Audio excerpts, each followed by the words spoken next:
and welcome to our special coverage of the Russian invasion of Ukraine. I'm Layo Larinde. The headlines.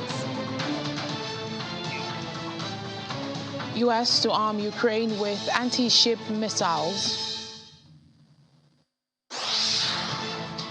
President of Ukraine, Volodymyr Zelensky, says the Donbas region is completely destroyed. Plus, Russia says it will not export food to its own detriment.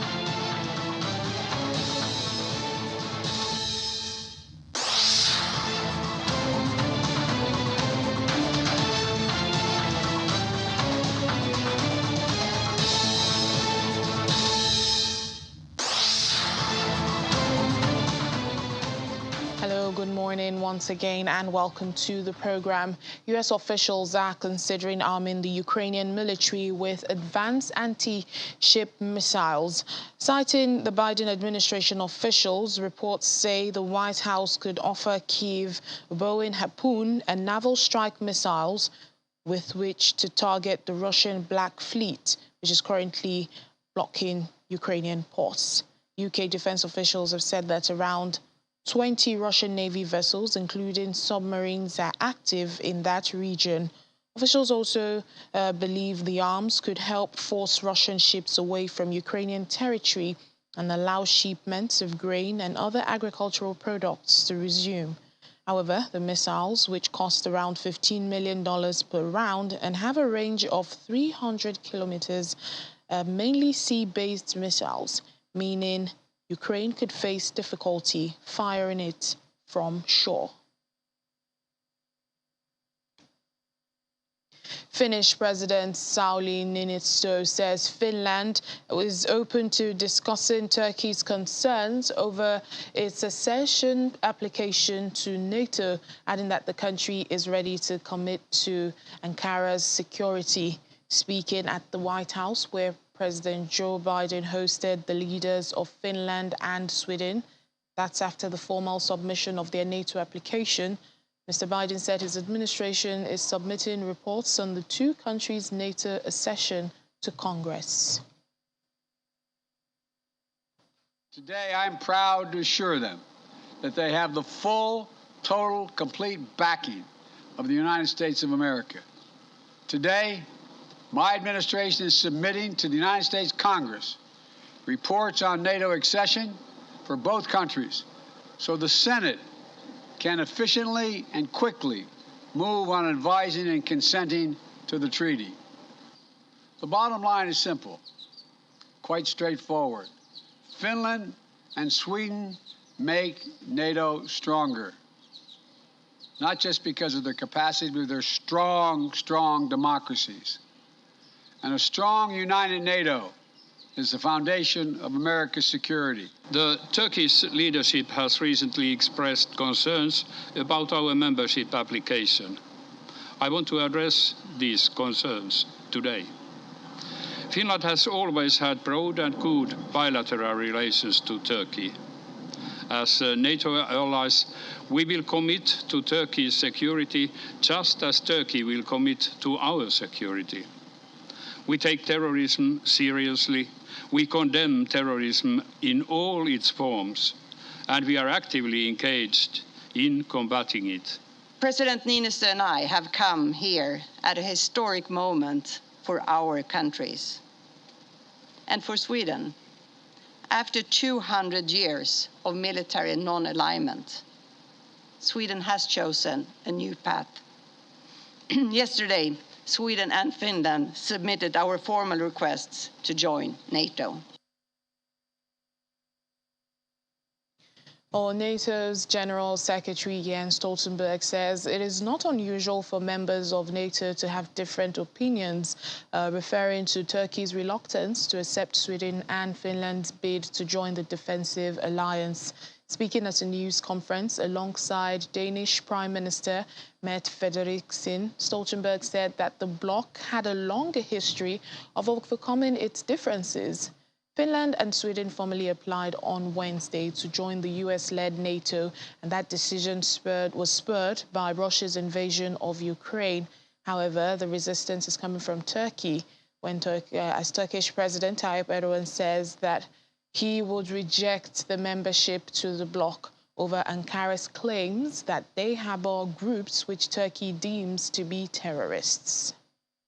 The Atlantic family has responded to Russia's brutal invasion of Ukraine with unprecedented unity.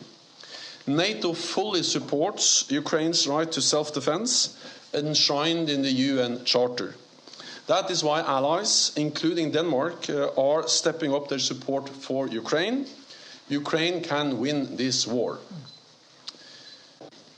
I welcome, as you, Mette, the fact that Finland and Sweden have applied to join NATO.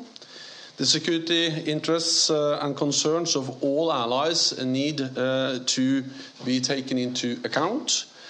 And I'm confident that we will come to a quick decision to welcome both Sweden and Finland to join the NATO family. Then we are 30 allies from both sides of the Atlantic with different history, geography, political parties in government, and sometimes there are some differences. But we have a long track record in NATO of being able to overcome differences and agree, and I'm absolutely certain that we also will be able to agree on this issue when we are after sitting down and discussing this issue together as NATO allies. In the meantime, Turkey's objections have come as a surprise to the other members of the alliance. Mr. Erdogan drew comparisons to neighbors Greece rejoining NATO back in 1980. Turkey did not then object, but Erdogan now claims Greece harbors what he deems terrorists and fears the same would happen if Sweden and Finland allowed membership. Ankara claims Sweden and Finland support groups that the country deems terrorists, namely the Kurdistan Workers' Party, PKK, militant group, and Syrian Kurdish YPG, which it also views as a terrorist group that's closely tied to the PKK. Mr. Erdogan has said Sweden and Finland harbor and finance the groups and supplies them with weapons. That is the reason for his reluctance to admitting them to NATO. Let's move on to Ukraine now, where President Volodymyr Zelensky says the Donbas region has been completely destroyed. He says Russian forces had completely devastated the eastern Donbas region and accused Moscow of carrying out what he terms senseless bombardments as it intensified its offensive. According to the president, in the Donbas, the occupiers are trying to exert even more pressure. It is hell there, and that is not an exaggeration. He made this known in his usual late-night video address. Zelensky said Russian actions in the Donbas region are a deliberate and criminal attempt to kill as many Ukrainians as possible, adding that it constitutes as genocide of the people of Ukraine. Well, since turning away from Ukraine's capital, Kyiv, Russia is using mass artillery and armor to try to capture more territory in the Donbas, and that's comprised of the Donetsk and Luhansk areas, which Moscow claims on behalf of separatists. Before now, Moscow has called its invasion a special military operation to rid Ukraine of fascists, an assertion Kyiv and its Western allies say is a baseless pretext for an unprovoked war. We are ready. That is the message from this exercise. Forces from America, from Europe, standing shoulder to shoulder with the Poles, because Polish security is sacrosanct. On behalf of President Biden, I'm so pleased that America stands shoulder to shoulder with Poland in the face of the threat from the East. Thank you, Poland, for hosting the American troops here so well. 12,600 troops now in Poland, never before so many. Thank you, Poland, for being a humanitarian superpower, for showing the world how to welcome refugees.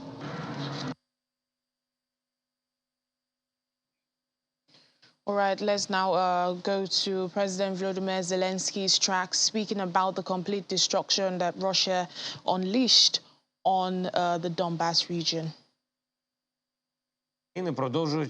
The armed forces of Ukraine continue advancing to liberate the Kharkiv region. But in Donbas, the occupiers are trying to exert even more pressure. It is hell there, and it is not an exaggeration. The brutal and absolutely senseless bombardment of Severodonetsk. There were 12 killed and dozens wounded in just one day. The bombardment and shelling of other cities, air and missile strikes by the Russian army, all this is not just fighting during the war. Russian strikes on the Chernihiv region, particularly the terrible attack on Desna, the removal of debris is ongoing there, many killed. Constant strikes on the Odessa region, on the cities of central Ukraine. Donbas is completely destroyed.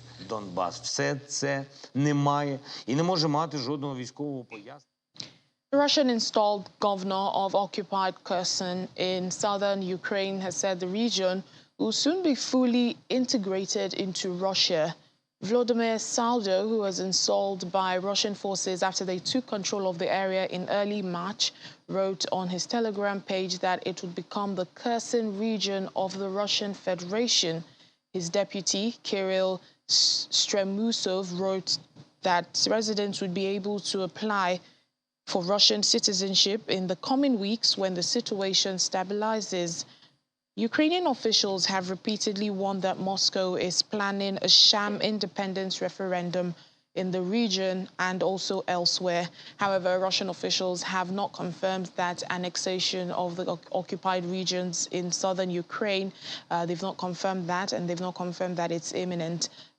And Kremlin spokesperson Dmitry Peskov earlier said this month that the future of the region depended on the will of the residents.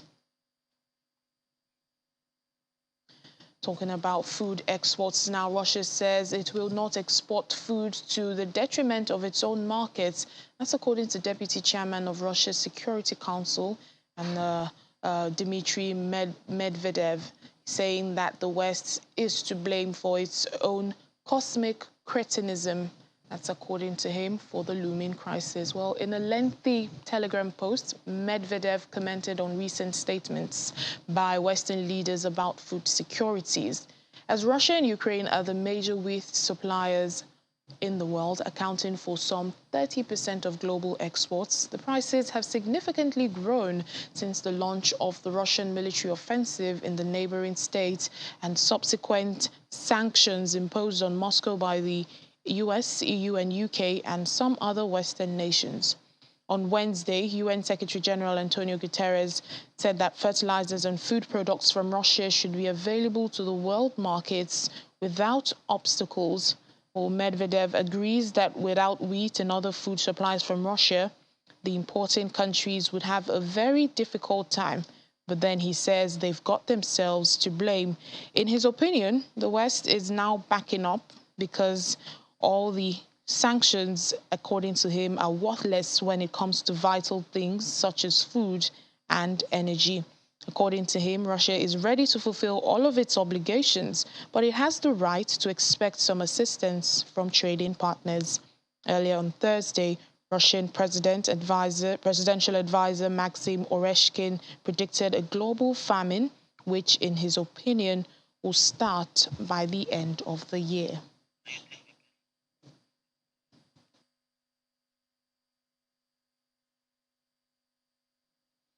Joining us now for more discussions on the program is Dr. Ben Alon-Mie, a retired professor of international relations at the New York University Center for Global Affairs. Thank you so much, Doctor, for speaking to us. It's my pleasure. Thank you for having me. Well, let's begin with the expansion of NATO. Finland and Sweden, joining the military alliance, submitting their application. That was back on Wednesday. What are your thoughts on that? I think this is an extremely important development. It is the irony is that whereas Putin wanted to weaken NATO, to weaken the EU, end up now strengthening, in fact, NATO.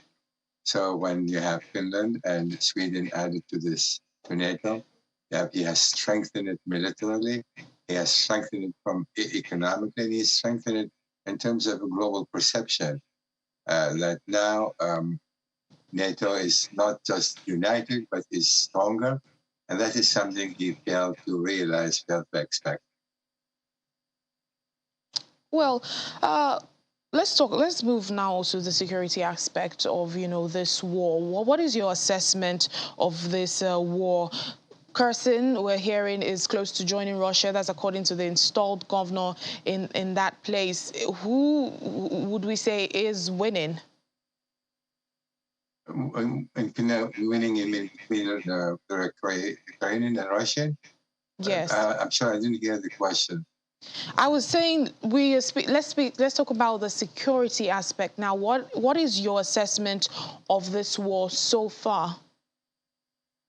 Well, I think, I've said this many times before, obviously, I'm not alone.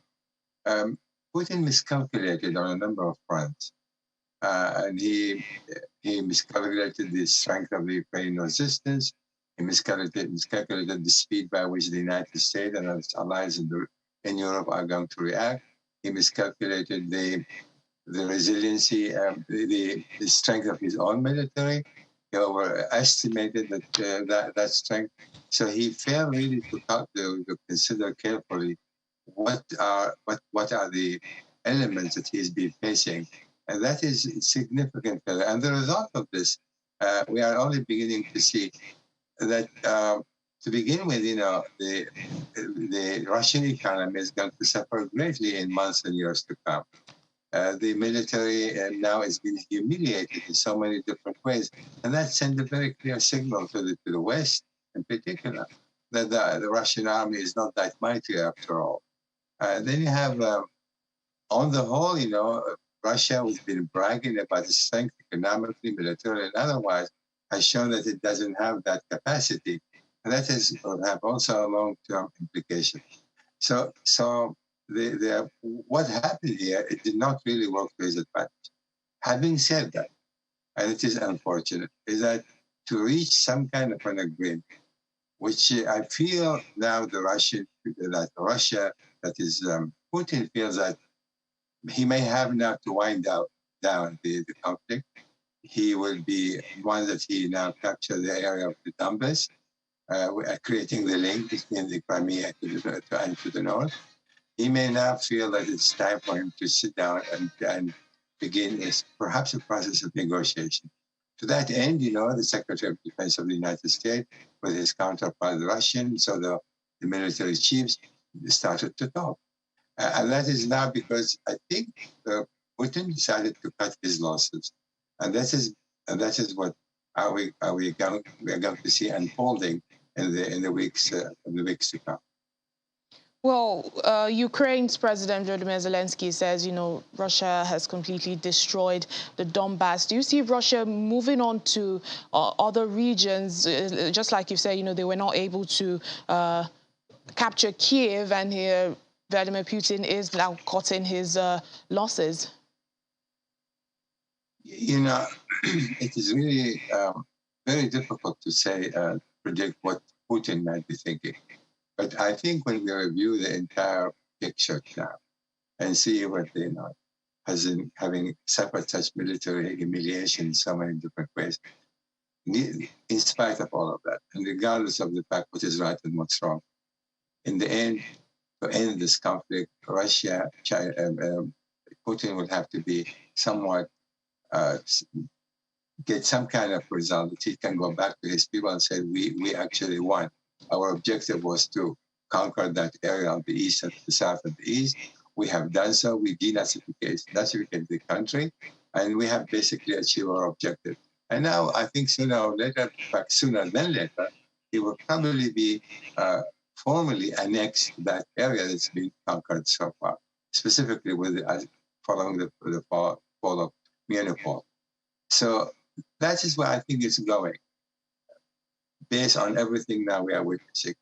Whether the circumstances and the conditions change, and to the extent they would change in order to change his own strategic approach, I don't know that. But I can say that from all sides, I think we're going to be seeing Russia now focusing on controlling the region and beginning to send some feelers in terms of how to go from there, and knowing that in the end that a settlement will have to be accomplished. But unfortunately, Ukraine is going to have perhaps to surrender some territory in order to bring this to a conclusion, albeit this is not necessarily, of course, it's not the right thing, it's not right, but that's going to be necessitated by the conditions that have been created on the ground.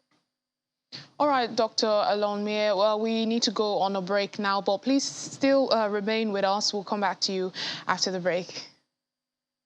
Of course. Still ahead on the program. Russian Deputy Prime Minister Alexander Novak says half of Gazprom's 54 clients opened Gazprom bank accounts. They're still going strong. Join us again.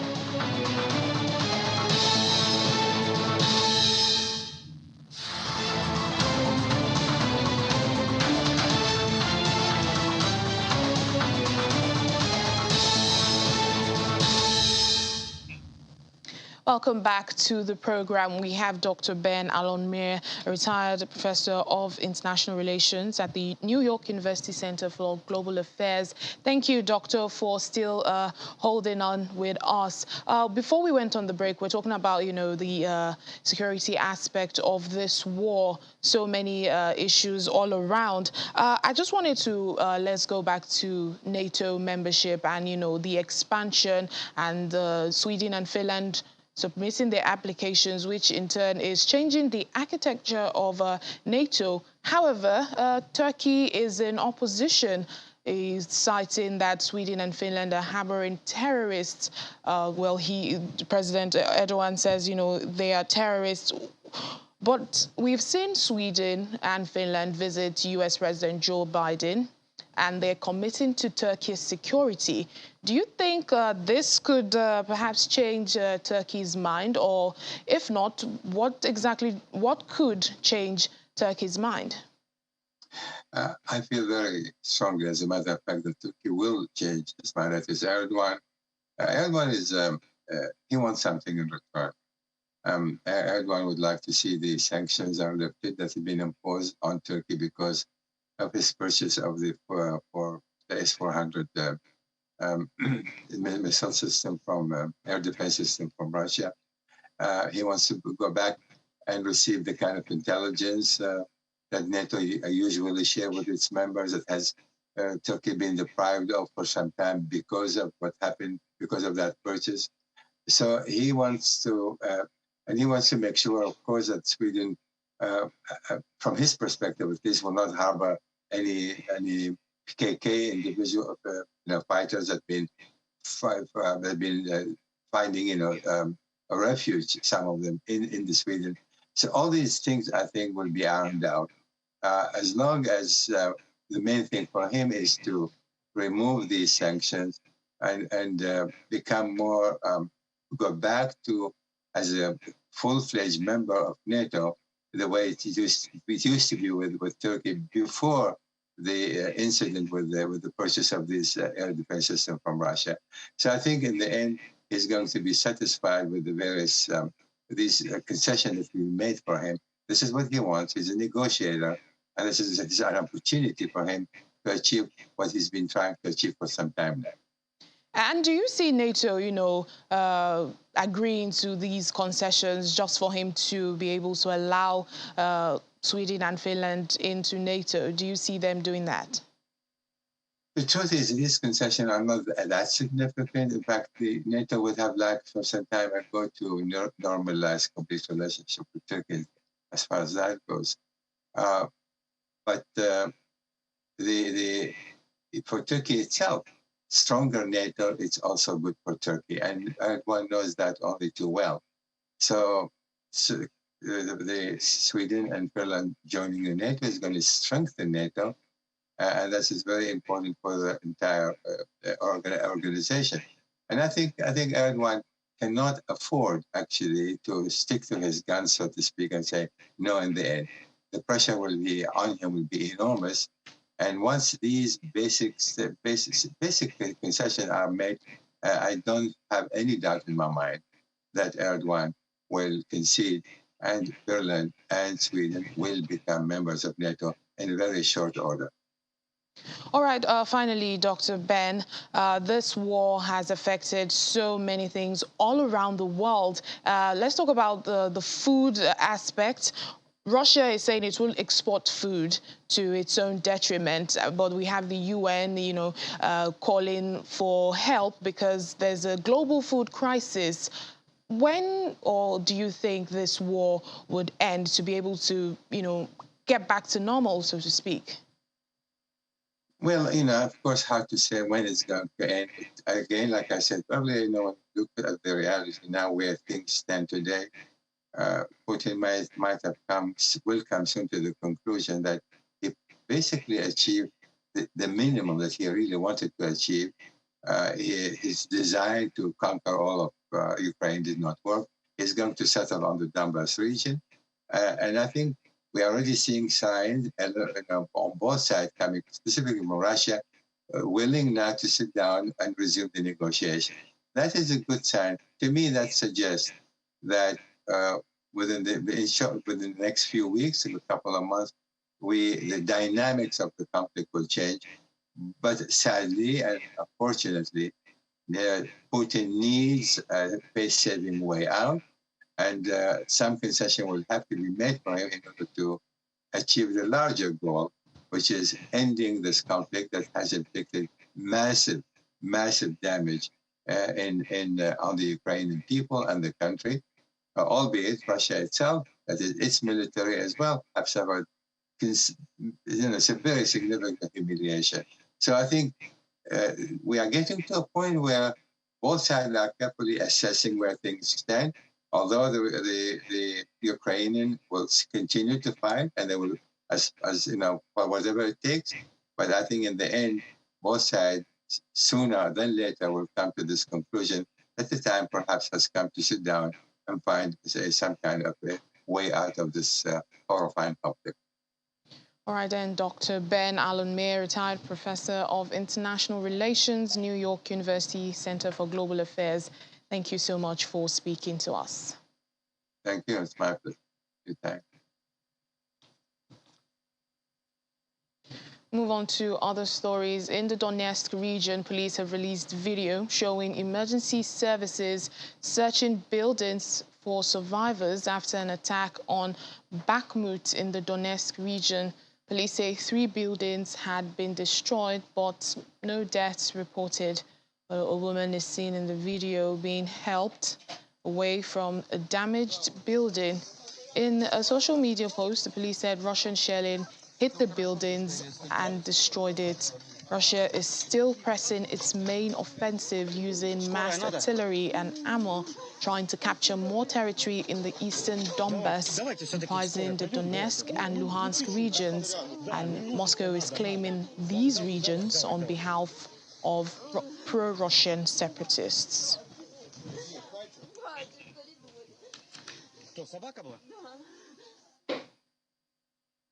French President Emmanuel Macron says he wants the European Union to give a quick opinion to Moldova's request for membership of the EU before meeting with Moldovan President Maia Sandu in Paris. Mr. Macron adds that a risk that the conflict between Ukraine and Russia could spread to other neighboring countries could not be ruled out. Fears have grown that Moldova could be drawn into the conflict in Ukraine after pro-Russian separatists in Moldova's Transnistria region blamed Kiev for what they said were shootings, explosions and cross-border drone incursions. Last week, Moldova's Foreign Minister Nicu Popescu said there were internal elements in Moldova's pro-Russian separatist region trying to destabilize the area and stoke tensions as his country presses ahead with efforts to join the EU.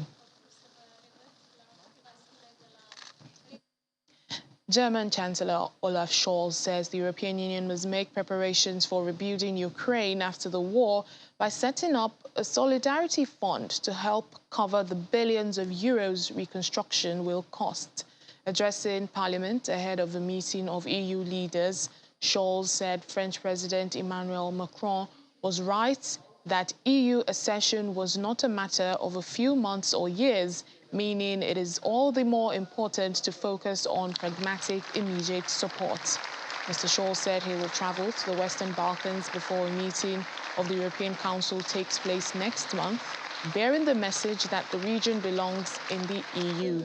The 6 Western Balkan countries with EU membership aspirations are Montenegro, Serbia, Albania, North Macedonia, Bosnia and Herzegovina, and Kosovo.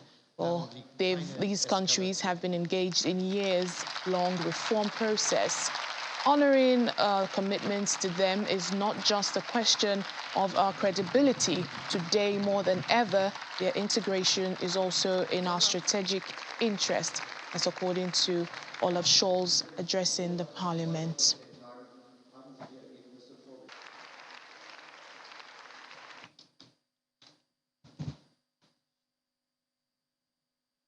Britain has said it is introducing new sanctions against Russian airline sector to prevent state-owned Aeroflot, Ural Airlines and Rossiya Airlines from selling their unused landing slots at British airports. The British government said it estimates that the landing slots are worth £50 million. British Foreign Secretary Liz Truss said in a statement that UK has already closed its airspace to Russian airlines. They're making sure they can't cash in their lucrative landing slots at UK airports. Every economic sanction reinforces UK's clear message to Russian President Vladimir Putin that the UK will not stop until Ukraine prevails. Britain also said Aeroflot, Russia's biggest airline and majority owned by the Russian state, is providing services for the Russian government and is also generating revenue for the Kremlin. Well, UK has already sanctioned the company's chief executive. Well, for Rossiya Airlines, which is a unit of Aeroflot, while Ural Airlines is privately owned, all 3 are now subject to an asset freeze.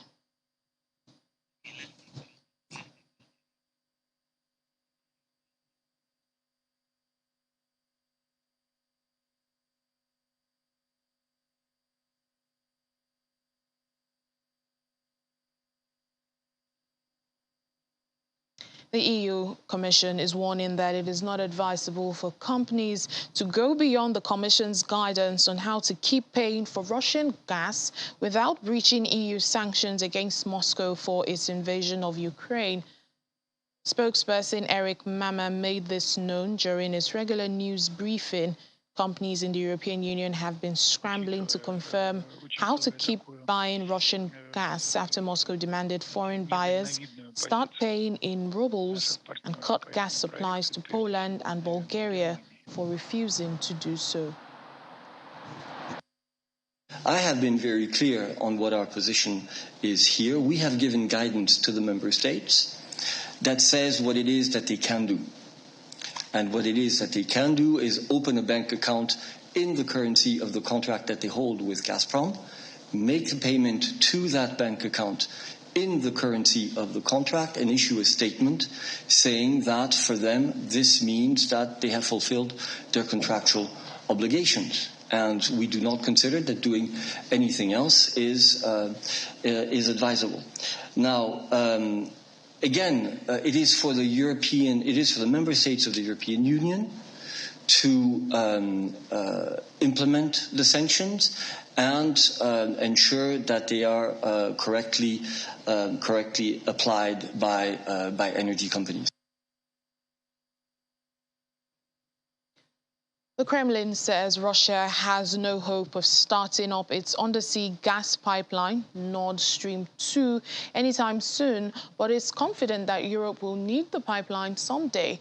Germany halted the Baltic Sea gas pipeline project designed to double the flow of Russian gas directly to Europe's biggest economy, as Russia formally recognized 2 breakaway regions of eastern Ukraine as independent, as days before sending tens of thousands of troops into Ukraine in what Moscow calls its special military operation.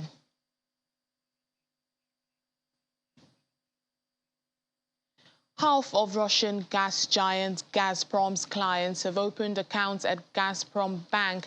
Well, this statement is according to the Deputy Prime Minister, Alexander Novak. Seeking to compel its clients to pay for its gas in rubles, Russia halted gas supplies to Bulgaria and Poland in April after they refused to meet its demand, raising fears that other states could be next. Finland's state-owned energy provider, Gasum, refused to switch to the new scheme and says this week it would take its dispute over ruble payments with Russian Gazprom export to arbitration proceedings. Novak told the Forum on International Relations that some big companies had already paid for Russian gas under the new scheme and that Moscow would soon know which companies had paid and which had refused to do so. Nearly all the supply contracts EU companies have with Gazprom are in euros or dollars, and some top Western companies have already opened accounts at Gazprom Bank. Russia will send any oil rejected by European countries to Asia and other regions. That's what Novak said, adding that Europe would have to find substitute supplies that might be more expensive. Western sanctions imposed on Russia after its troops marched into Ukraine in February forced a number of oil buyers to delay or refuse cargoes, which in turn knocked Russian oil production. Novak said Russian oil production was about 1 million BPD lower than in April, but had increased by 200,000 to 300,000 in May, with more volumes expected to be restored next month.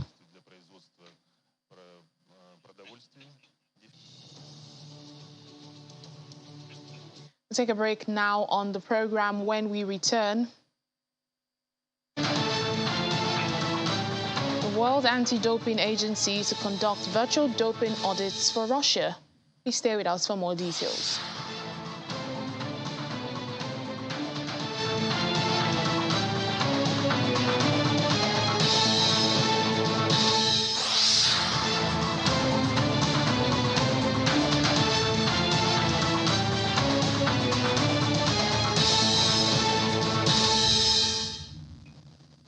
Welcome back to the program. We have in the studio, as usual, our business correspondent, Ini John Mekwa. Hello, Ini. Hi, thank you so much for having me. I want to start with this story that we took, before going on break. Gazprom saying that half of its clients have opened, bank accounts. Yes, we talked about it earlier. We did on Wednesday, week, exactly. And you were saying, that some have secretly opened. In fact, from what I've read, about 8 companies in Germany.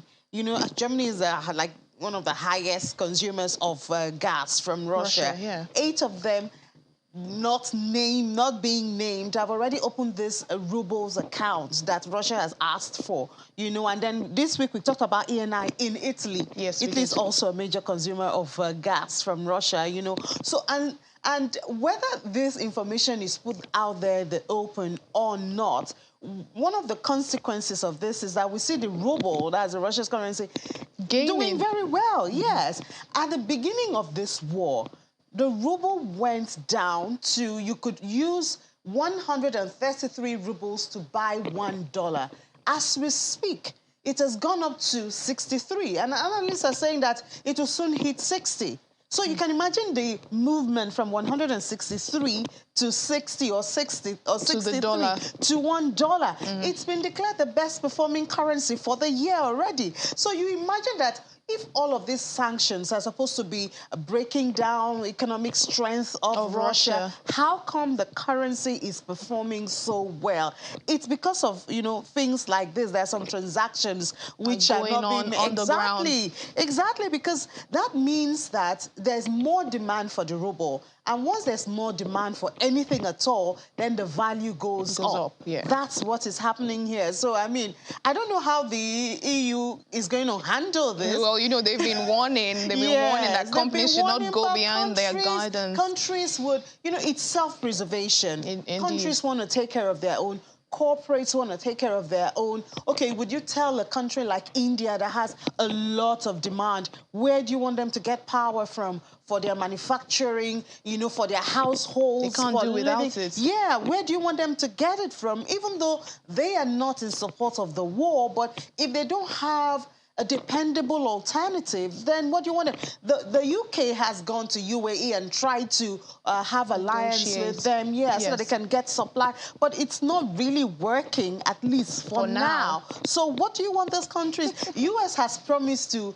give oil. But even US, I mean, already they have to build back their reserve. The reserve is down because of what they've done, you know, to buffer the increase in the price of oil. And, I mean, they bought a gallon or a liter of oil, petrol for about $5. How will people live? So they have to go to their reserve. And now they have to find a way to close that back. So, I mean, it's unfortunate for the world. In all of this, it's telling me, you know, we can't really do without Russian gas, it's no longer news. It's no longer news that, I mean, if Russia has the highest reserve of gas, I don't know how, I mean, I've forgotten, is it the IMF that had said it, that you cannot easily plug the supply of gas and oil that Russia gives to the world, especially European countries. Even if you want to look into Africa, you don't even have that much reserve capacity, and it's not even developed, you know. So it's a very tight one. We do hope that the war will end. That is the prayer. You know, we say it every day. That is the prayer. And unfortunately, you know, still talking about the ruble, Kherson, they're using the ruble there. So that's also adding more demand to ruble, making it more valuable, making it another best performing currency. So there's so many ways to it, and it's complicated for the world, not for just any country. Let's talk about, you know, the Google in Russia is set to file for bankruptcy. Well, they say they cannot meet up with their responsibility obligations anymore. They can't pay staff, they can't pay their suppliers. So when the war started, Google stopped taking adverts, Russian adverts, you know, from the state media and all of that. And they got fined. They got fined about $98 million. Guess what? That's 8% of what they are worth in Russia. Wow. So they pay that. And then the state told them to reinstate those adverts, and they refused. So they got fined again $15 million.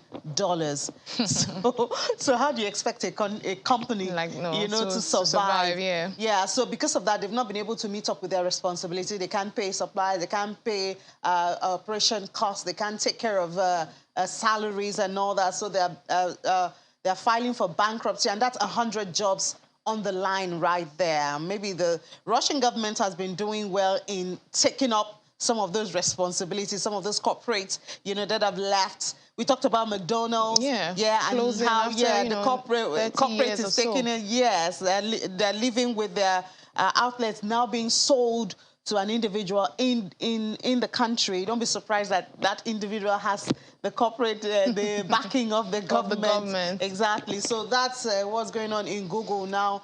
They can't afford all of that, and maybe they will also sell off and leave at the end of the day. Well, thank you so much, Ini, our business correspondent. Thank you for having me. I appreciate it. More soldiers stranded in the Azovstal steelworks appear to be surrendering to Russia after being holed up in the besieged Mariupol. And according to the Russian Defense Ministry, nearly 800 fighters surrendered on Thursday. The evacuation marks the likely end of the battle for the southern Ukrainian port city of Mariupol, which lies in ruins after weeks of relentless Russian bombardment. Or elsewhere, on Thursday in Ukraine, the first trial in Kiev of a Russian soldier accused of war crimes resumed. And the 21-year-old is asking for forgiveness from the widow of the man he killed. His trial heard that he was ordered to kill the civilian. Russia's defense ministry says that 771 Ukrainian fighters had surrendered from the Azovstal steelworks in the devastated Ukrainian city of Mariupol in the last 24 hours. Some of the men purported to be surrendered Ukrainian fighters from the Azov regiment could be seen with crutches and eye patches in the footage released by the ministry. Russia's defense ministry released new footage on Thursday of what it claims are Ukrainian soldiers from a besieged steel plant. In the video, some of the men that appear to be in a room with bunk beds are speaking on camera, about the conditions of their detention. They say they are being given food and housing and are being treated well. It's not possible to establish if the men were speaking freely. Help has been given to my fellow officers. I was assured that everything was good. The seriously wounded were taken out, at least at the first stage where I was. I asked. They assured me that everything was fine, that they did the bandages for them.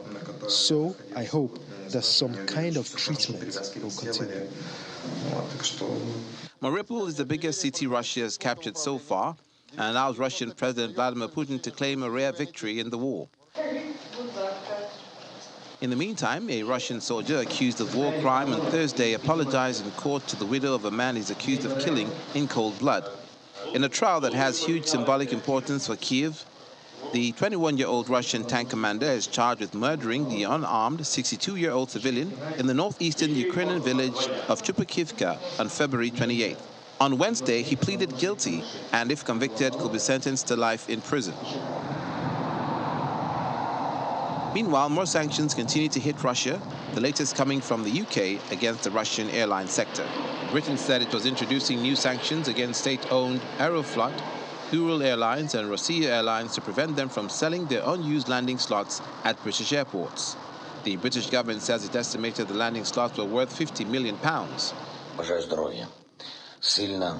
On a lighter note, President Vladimir Zelensky addressed Ukrainians in a video message on Thursday to wish them health on Vyshyvanka Day, the day of the traditional embroidered shirt. Still photographs taken in Lviv on Thursday showed women dancing and people wearing the Vyshyvanka, which is an integral part of the national Ukrainian costume. Babies also joined the Embroidery Day celebrations. Newborns in the Odessa Regional Maternity Hospital received their first presents. Girls were given shirts with red ornaments, boys with blue.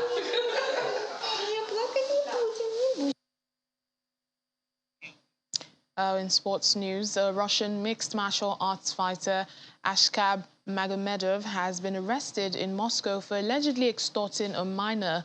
Magomedov allegedly extorted 600,000 rubles from an unnamed teenager, threatening the minor with violence and blackmail. The minor paid a portion of the demanded sum in October 2021. However, after the minor's mother reported the incident to the police, Magomedov was arrested at a hotel on the outskirts of Moscow. The criminal case has been initiated under Article 163 of the Criminal Code of the Russian Federation. Magomedov faces up to 7 years in prison if convicted. The World Anti-Doping Agency, WADA, plans to conduct a virtual audit of the non-compliant Russian anti-doping agency, RUSADA, after a planned audit earlier this year was postponed following the invasion of Ukraine.